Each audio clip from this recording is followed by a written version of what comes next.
Sir ஒரு 30 second ரீல்லையோ ஒரு 3 மணி நேரம் படத்துலையோ அடுத்த 5 வருஷத்தை டிசைட் பண்றதே ஒரு முட்டாள்தனம். ஸோ நம்ம வந்து இப்போ இவங்கெல்லாம் சொன்னாங்க எம்ஜிஆர் வந்து ஒரு ஹீரோவா இருந்து வந்தாருன்னு. எத்தனை பேத்துக்கு இங்க தெரியும் எம்ஜிஆர் வந்து ஆன் ஃபீல்ட்ல எவ்வளவோ வேலை பார்த்திருக்காரு. He was in political party before. அதுக்கப்புறம் தான் அவர் தனியா ஒரு பொலிட்டிக்கல் பார்ட்டியை ஸ்டார்ட் பண்ணாரு. ஸோ ஒரு எக்ஸ்பீரியன்ஸ் வேணும். ஒரு பர்சனை நம்ம சூஸ் பண்றோம்னா அவர் என்ன கோட்பாடுல இருக்காருங்கிறது தெரியணும்.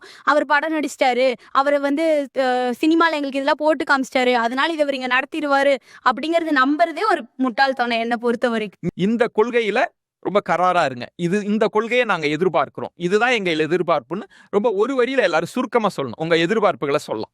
சார் என்னோட கொள்கை எதிர்பார்ப்பு வந்துட்டு என்னன்னா சார், சமூக நீதி, சமத்துவம், சட்ட சீரொழுங்கு. இப்போ என்ன ஏதாவது ஒரு பிரச்சனை வந்து நடந்துச்சு அப்படின்னாலும் எனக்கு அது இமீடியட்டா வந்துட்டு ஒரு சொல்யூஷன் வந்துட்டு எனக்கு கிடைக்கிற மாதிரி எல்லாருமே இந்தந்த பிரச்சனை இருக்குன்னு சொல்றாங்க. ஆனா அந்த பிரச்சனையை நீங்க எப்படி தீர்க்க போறீங்க அதை வந்துட்டு எங்களுக்கு சொல்லுங்க. அதுலதான் ஒரு நம்பிக்கை வந்துட்டு வரும்.